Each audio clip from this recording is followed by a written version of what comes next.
and welcome back to the Ambitious Bookkeeper Podcast. I am Serena Shoup, and today's episode is one that I know is going to hit home for especially the men in your life, or for anyone who is walking the line between ambition and overwhelm. I'm joined today by Cletus Coffey, former pro athlete, single dad, and founder of Torch Training, who brings the heat in this conversation about rebuilding your life after setbacks, mastering your mornings, and creating real structure and accountability in your personal and professional life. Cletus gets real about life after sports, navigating the 2008 recession, toxic partnerships, and what it really takes to rise again. He breaks down his 5 key pillars that he teaches: focus, family, fitness, fortune, and foundation, and how men can build a life that's aligned, energized, and on purpose. So whether you're looking to sharpen your self-discipline, build stronger habits, or just want to hear a powerful story of resilience and reinvention, this episode is a must listen. So let's dive in. Hey, and welcome to the Ambitious Bookkeeper Podcast. I'm Serena Shoup, CPA, a mom of 3, and I've been running a virtual bookkeeping business from my home since 2017. You are in the right place if you are a bookkeeper, accountant, or an accounting student, and you believe and know in your heart that your purpose is bigger than sitting in a cubicle. If you're ready to learn some actionable tips and strategies for starting and growing your accounting business, then I hope you stick around.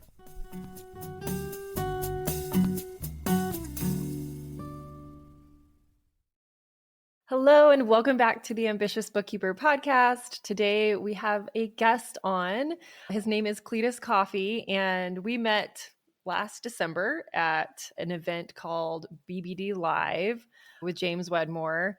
And I think we ended up at lunch in the same vicinity. I don't quite remember how we ended up meeting, but we started chatting about, building a business, being single parents, and all that good stuff. So I thought it would be really cool to have you on, especially because I know a lot of my audience are moms, but I also have a subset of audience who are dads trying to build a, accounting business or fractional CFO business. And I thought it would be really great to have more of a male or masculine perspective around all of that on the show today, because normally I have women guesting on about that kind of stuff. So welcome to the podcast.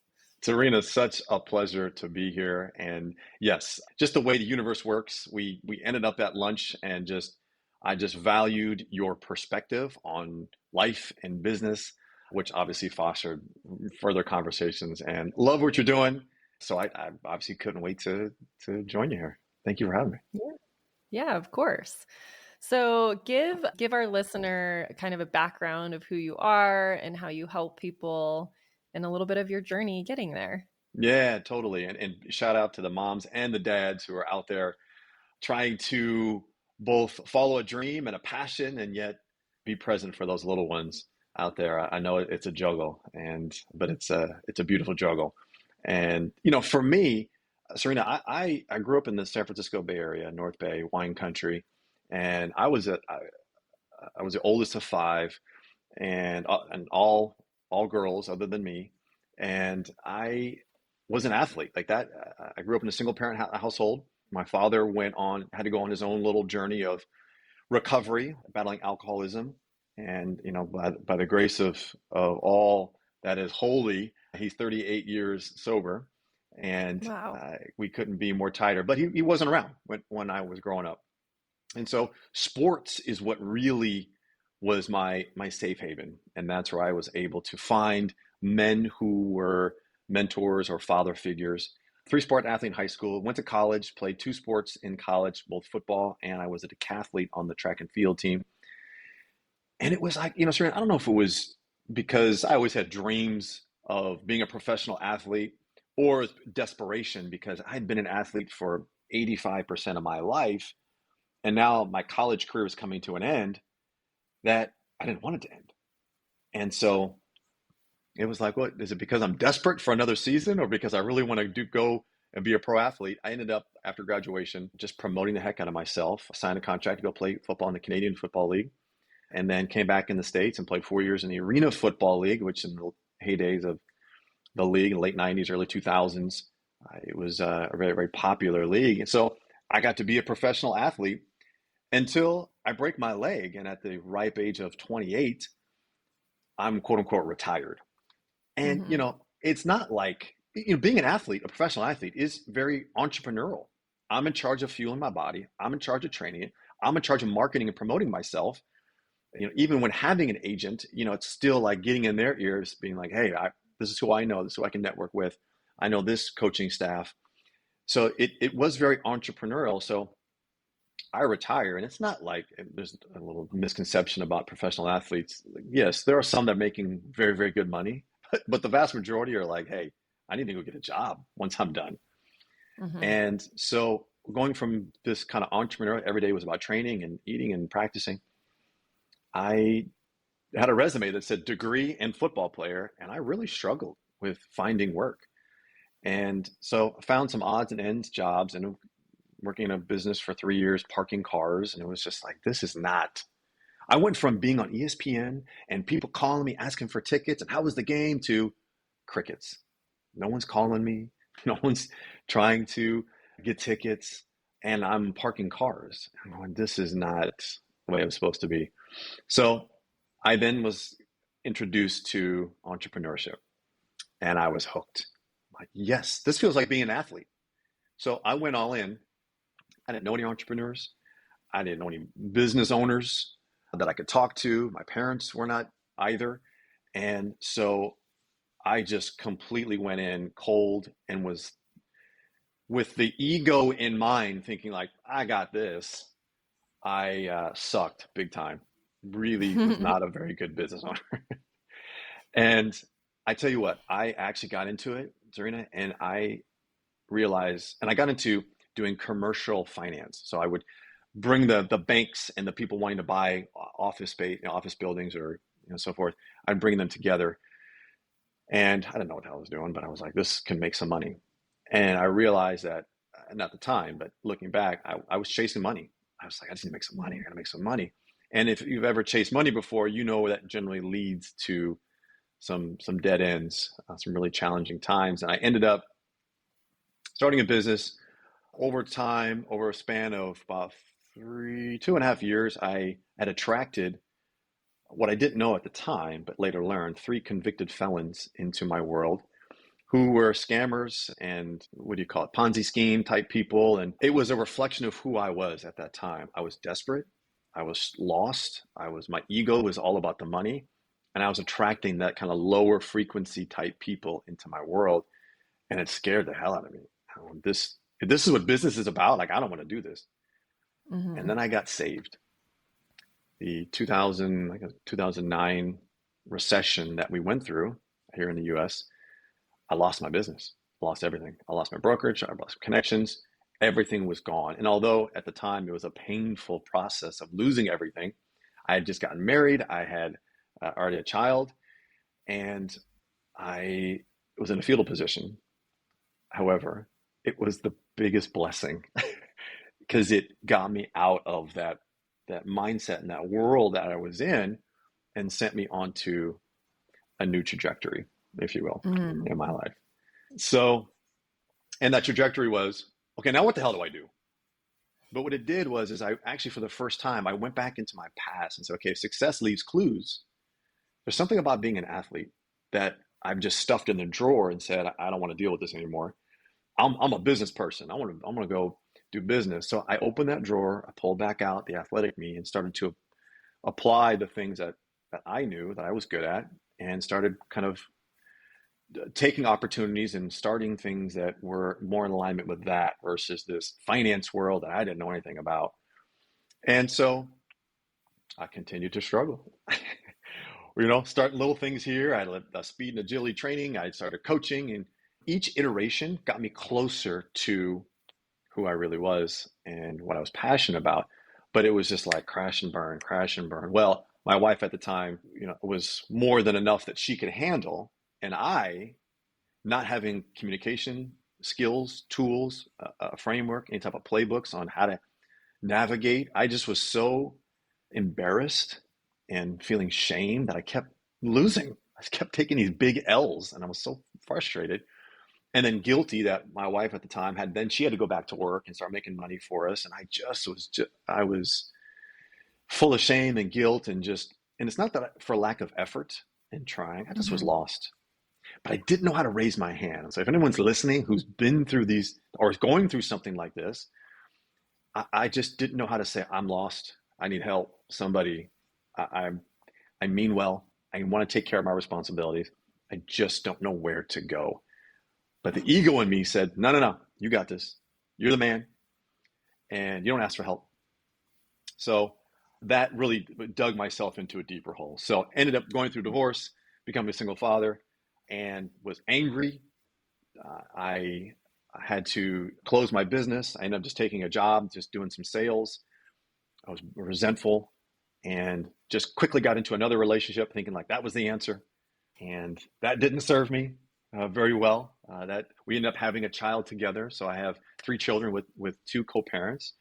And Mm-hmm. they're, looking back on it, as much as the challenges that I've gone through with them, they're wonderful teachers for me. They're wonderful lessons that I've learned that finally I said, all right, enough is enough. I got to go in on me. And so my journey to entrepreneurship now started with me getting to the truth about who I am. And because what I made a commitment to is the next thing I start isn't going to be chasing money, isn't going to try to heal some unhealed part of me or to follow some trend. It's going to be something that's in alignment with who I really am. But I got to discover that first. So that led me to start my company, Torch Training. I have all programs called Be the Torch, really in alignment with men, entrepreneur minded, those kind of driven individuals that want to become the highest versions of themselves and to basically chart the path that I went through. Being a single father, being driven to create business, but going inward to manifest the marketing and the strategy and the culture on their team, their leadership, and in their families, and most importantly for their own selves. So there you go. There all it is, just in a quick whirlwind. Wow. I don't think I knew half of those things, even from our conversations at BBD, Yeah, but we didn't have that long to chit chat in between sessions. So, yeah, wow. Yeah, that's a crazy, awesome journey. And I had like little questions pop up throughout, and now I'm trying to remember what some of them were. But just like congratulations and like good job for finally like looking inward yeah, and finding, and that was one of my questions too, is like, how did you find it sounds like your purpose, like what is that thing that I'm sure it wasn't just like one it wasn't just one session with your journal. Like it probably took years to really uncover like what you think you really should be doing and where your passion is and your purpose. But if you could give somebody a piece of advice on locating that, where to yeah, start, maybe. yeah. So, and I love this question because I got so much to say on this. And yeah, I got out of a very toxic relationship where I had completely lost myself. I had lost my North Star. I was so upside down, and in a lot. I mean, I take responsibility for putting myself in that situation, not being healed, not being my true authentic self, still struggling Mhm. with guilt and shame and negative self talk, and really just not in a solid place. And I attracted someone who also was not in a solid place, and so together we were and it just was not a good mix. 2 great people, just not a good mix, and I lost my North Star to the point where I was so, and I'll give you a quick story. So I live in Seattle, and it was a dark, rainy Seattle night. I had just dropped off my sons to their mother, and I don't know. We had kind of this middle point meeting place, and so I just kind of pulled over to this hotel, and I literally just sat there, and I didn't know what I was going to do. Meaning, I was I had lost myself so much in this toxicity of this relationship, in the businesses that I was trying to do and trying to create, and the now having 3 children and then running all different directions. I sat there and I remember the very first time going, someone please come open my door right now and save me. I need someone to come save me. And it was in a flash. As soon as I said that, it just hit me. And I thought, no one's coming. Like, no one's literally going to come save me. Even those that love me, I got to do it. And look, and Serena, I've studied personal development for decades. I've read the books. I've gone to the seminars. I've gone to the courses and hired the coaches, and it's all wonderful content. Just none of it really clicked for me. Talk to me. And so, but in that moment, I thought, I'm the only one that can save me. I got to do this. And the competitor in me, the athlete in me, said, all right, that's a purpose. I'm going to go focus on me. Let me figure this out. And so the more I went down that, I'm in this dark place, but the more I went down this hole of how can I become the man capable of having a successful business, become the man capable of having a loving, intimate, sexual relationship with a woman? How can I be the man capable of leading my children in the way that I know the legacy that I want to leave with them? So thankfully, I just, with my kids kind of part-time for literally about 2.5 years, I didn't date. I didn't do anything. I just locked in on every night, every morning. I developed a morning routine. What do I need to do for me right now? How can I become the better version of myself? And that's where purpose came for me. Purpose for me became and is to know myself. Truthfully get to know who I really am authentically, because I was a really good BSer, Serena. Like, I go to networking events and I'd show up as the version that I thought people wanted me to be. So I'd put on the suit and tie and the cufflinks, and I'd show up as if I got all my stuff together. I didn't. I was scared. I needed clients. I needed partners, but I was too afraid to ask for that. So I said, no, I'm going to show up authentically as me. And but I got to know who that is. And then I got to take ownership and responsibility for where I'm at in the present moment. So that became purpose for me. And the more I did that, the more, what do you know? Like, things started to shift outside of me as I shift. And I've heard that over and over again. I was just in my own way. I didn't know how to get out until I locked in on truth, ownership, responsibility for me. And then things began to shift externally outside of me. We'll be back after a quick break. This episode of the Ambitious Bookkeeper Podcast is sponsored by my brand new free training, The Ultimate Guide to Creating a Profitable Bookkeeping Business. In just 1 hour, you will learn 3 keys to creating and launching a profitable bookkeeping business. We will map out your path to creating a bookkeeping or accounting business that keeps you in control of your time, priorities, and expertise. From someone who built a 6-figure firm on part-time hours. That's right, you can stay in control of your time, keep family as your priority, and serve your clients well. It just takes a little strategy up front, and I'm going to help you with that during this free training. So head over to the show notes to sign up now for the next training and find out how you can choose the work you do, kick imposter syndrome to the curb, use tech to be super efficient, which all leads to a profitable business. Just head on over to ambitiousbookkeeper.com/training, and I will see you there.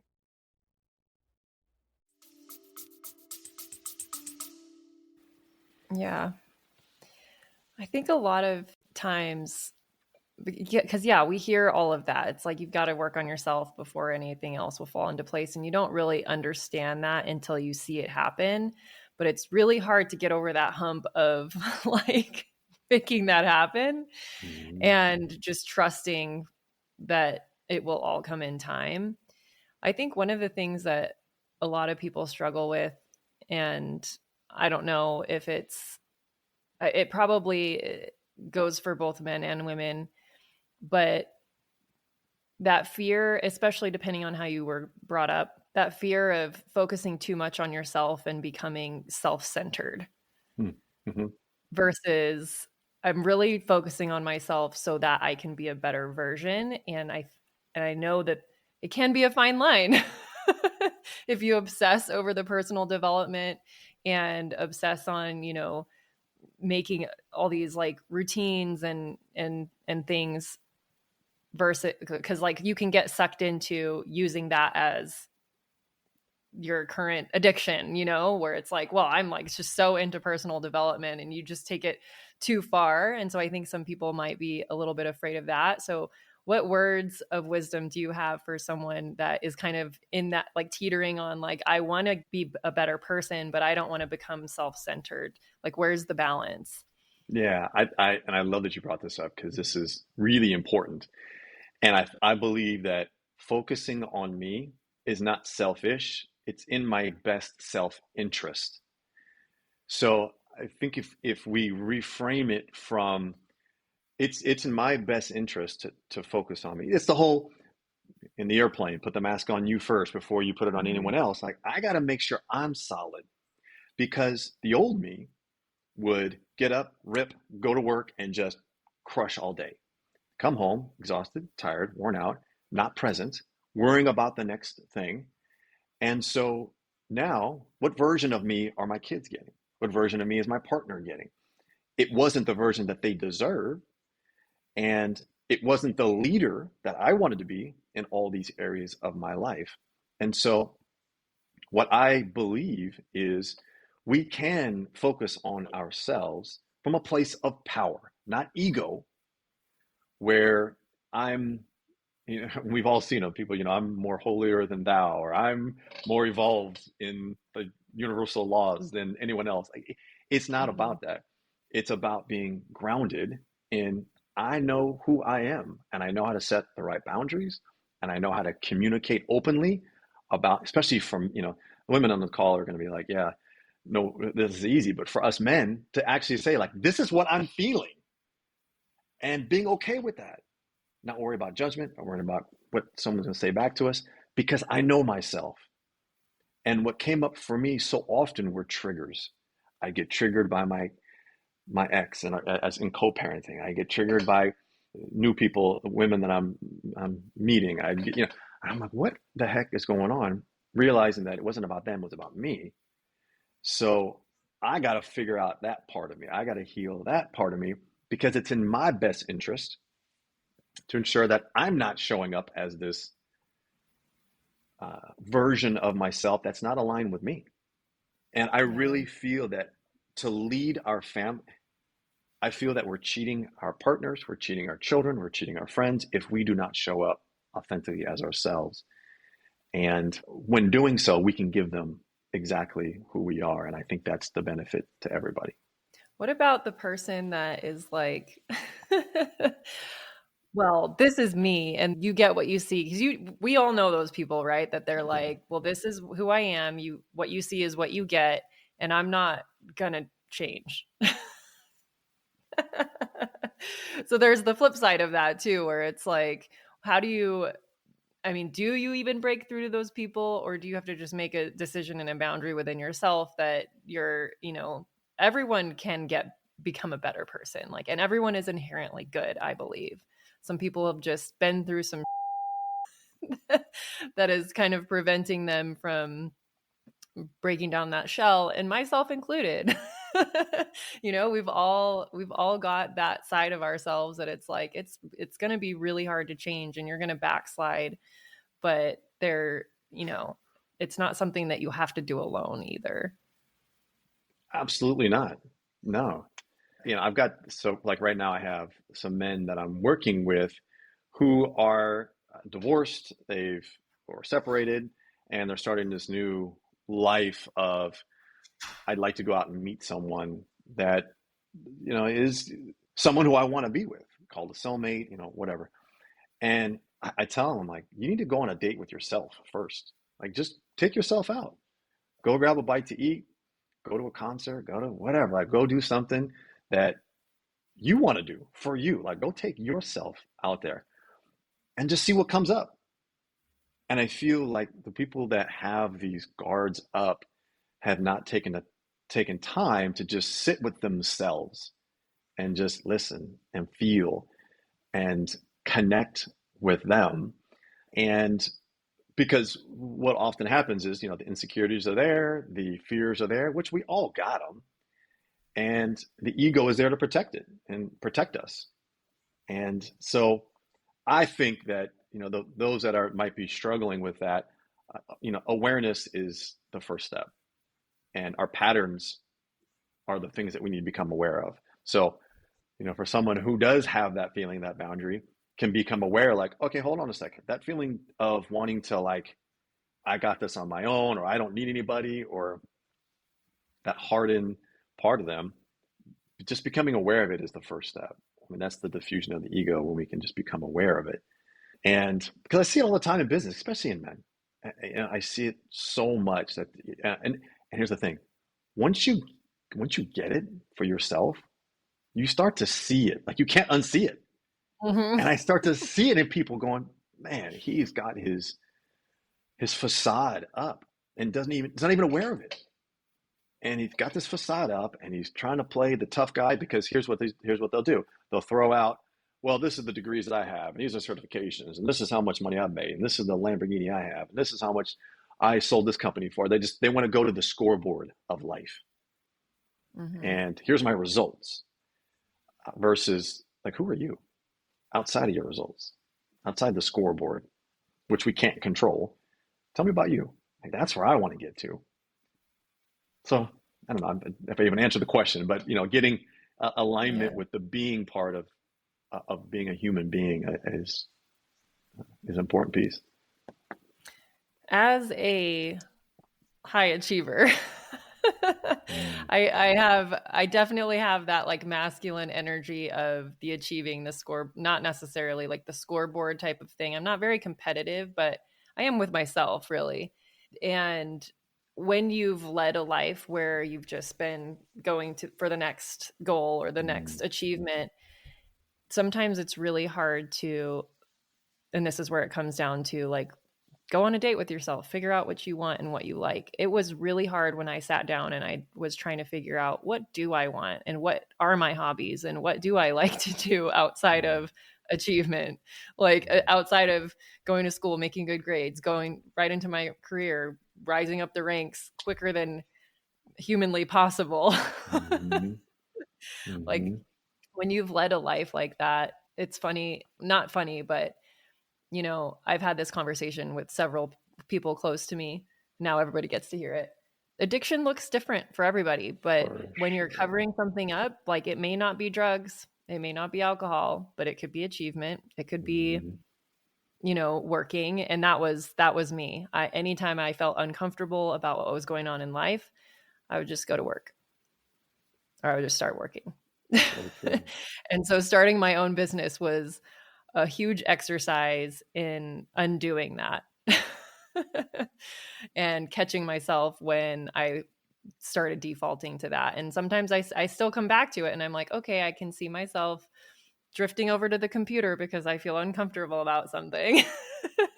Totally. And trying to, like, distract myself from work. So yeah, it's a constant exercise, I guess. Let me give you a breakdown. I'm going to use this from a sports perspective.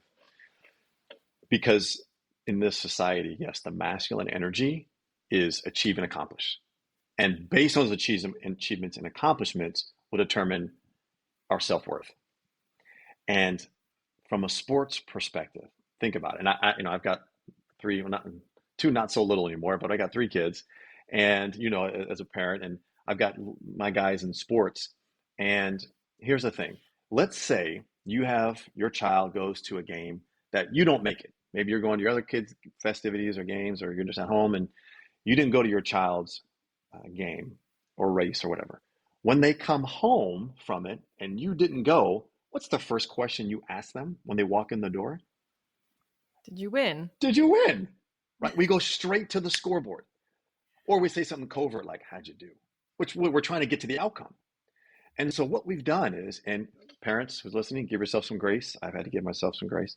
What we're doing is we're conditioning our young people that what's most important is one thing they cannot control, is that achieving and accomplishing. So they walk in the door, we go straight to that. And if they win, it's hugs and kisses and high fives and popsicles all around. If they lose, it's, ooh, no hugs, no kisses. What happened? Did you not play very good? Did you make any mistakes? We go to that. And so now we're conditioning our young people that my love is conditional. When you win, you get my love. When you don't win, same thing when they come in with the grades. You got an A, high fives, popsicles, you're amazing. Oh, you got a C minus? What's wrong? You're not working hard enough. You didn't turn in your homework. You didn't. And so achieving and accomplishing is something that we're trained very early on. And now what happens is, Serena, you and I are in the summer, we're in the backyard having a barbecue, and you invite a neighbor over, and your neighbor says, the Joneses down the street, they're really successful. What are they referring to? Money, the sweet cars in the driveway, the house. And so here we go. It's carried into adulthood that success is something outside of us, monetarily, scoreboard related. And the scoreboard, we cannot control. We can have the best intentions. We can put ourselves in the greatest position to generate the results we want, but we can't control our customers and how much they're going to pay and what the market is saying. But we can control there's basically, I think, three things we can control: our attitude, our effort, and our response. That's it. Everything else is out of our control. So this high achieving, high accomplishing mentality that so many of us have, especially entrepreneurs, was ingrained in us very early on. That I still struggle with my mom with this, because my mother is still in, oh great, how much money are you making? How much, she just goes straight to the scoreboard. And I say, hey, there's more to me than just the money aspect, Mom. But we find that in our partners, and that our self-worth is attached to the scoreboard. Problem is, the scoreboard is not going to give us happiness, joy, fulfillment, wholeness. It doesn't live there. Yeah. Yes, it makes us up as being human, but all the happiness, joy, fulfillment, all that lives in the being aspect of who we really deeply are. And when we connect to that part of us, and here's the key, then you can actually experience and enjoy the things on the human plane, the outcomes, the vacations, the relationships, the material things. You actually get to enjoy them, because how many men that don't actually get to enjoy their nice car and their house, and because they're just so locked in and achieving and accomplishing. Mm-hmm. So what it comes down to is, and this was in the next phase of my business, I said, here's what I'm going to do. I'm going to create the lifestyle that I want, and then I'm going to fit my business into it. Versus my old way was, I'm just going to create this business, I'm going to scale it, and then I'll make the money and figure out how to take care of my broken relationship and take care of the fact that I haven't worked out in 3 months. And so lifestyle. It's a losing battle, though. That's totally.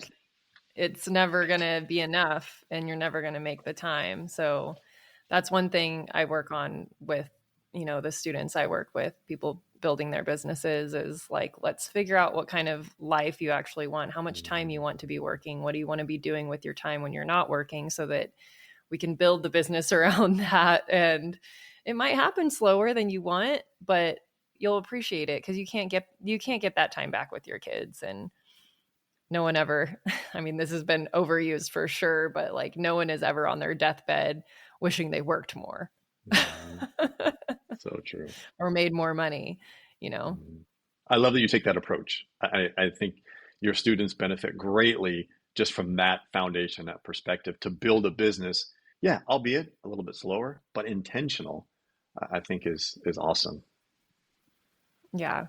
Yeah.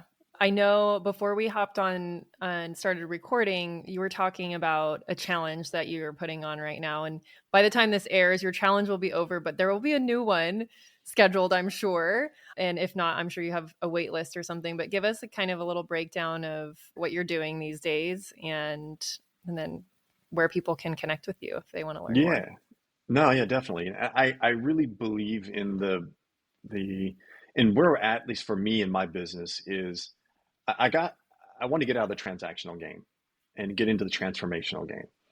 And sure, yes, we could get together and I could, show you how, marketing and sales. And for me, I come from the team culture, what I call personal culture, which is investing in self first. We can set up your leadership team and all that. Yet it starts with you, the individual. So I run cohorts of traditionally men has been my demographic who I attract. I attract people like me, the entrepreneur, that oftentimes the single father, but I'm open to all people that want to be able to grow in this way. But that that male single father entrepreneur who's like, the way I've done it is not working. I need something different. So I run in cohorts where, men like to run in packs and we work in teams, and it's important for us to see what other guys are doing and collaborate. So I run them in groups. So we do virtual, and then we get together live. And it's a process going through 5 key areas that I feel that are most important to us in this given time. And it's mastering those 5 key areas. It's the master of focus, which is essentially our emotional intelligence, mastering our family and our relationships, our fitness, our health and our body, our fortune, our money and our business, and then foundation, which is a connection to a source and a higher power. So those 5 key areas, focus, family, fitness, fortune, foundation, we tap into each one of those, and we tap into it from self first. So it's all about self-mastery, and self-mastery is not about knowledge, in my opinion, it's about action.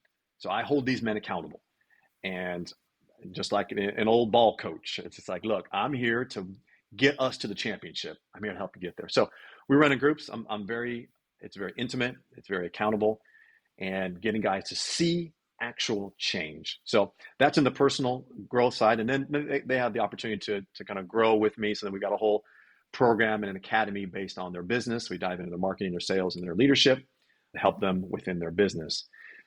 But what I'm doing is I've splintered off a challenge. And this was something that I can say with true confidence transformed my life. And in this version of me for 2.5 years, sitting in my oftentimes quiet, alone home, I had to figure out how to master my morning, because I, again, would just get up and rip, and the carnage at the end of the day of like, where am I? I haven't worked out. I haven't connected with my kids. So I just ran the challenge earlier, so I actually have my cheat sheet right here. But what my attendees do is, this is a weekly cheat sheet here, and they have, within each 5 of those categories, they have 2 things to do. So there's 10 tasks to do every morning for ourselves. Something that someone can wake up and do for themselves before they try to produce, perform, and provide for everybody else. So we lock in on me, and it's things from writing in a gratitude journal, something like this, where, what I'm grateful for, just quick affirmations, this, a meditation, quick journal, fueling our bodies, doing a quick little movement of the body, whether it's a walk outside or a full gym workout or anything in between. And then connecting with loved ones, whether it's a text message or a little note on the mirror or a little card by the bedside or texting my kid at college, things like that. What can I do for me that allows me to show up as the man that I know I am, I want to become before 9 a.m. or whatever, that's an arbitrary number, but whatever time before they start their day, I'm going to do all this for me so that at the end of the day, I don't show up after work going, I haven't worked out, I haven't done any reading for myself, now I'm present, I took care of me, I can lock in on the kids, I can be there for them or for my partner, whatever it may be. So it was a 5-day challenge about mastering your morning, and we go through each one of those components so they can develop the freedom and self-mastery to become the man capable of having success in all areas of life. Oh, I love that. I need that challenge. Let's do it. Oh, that's awesome.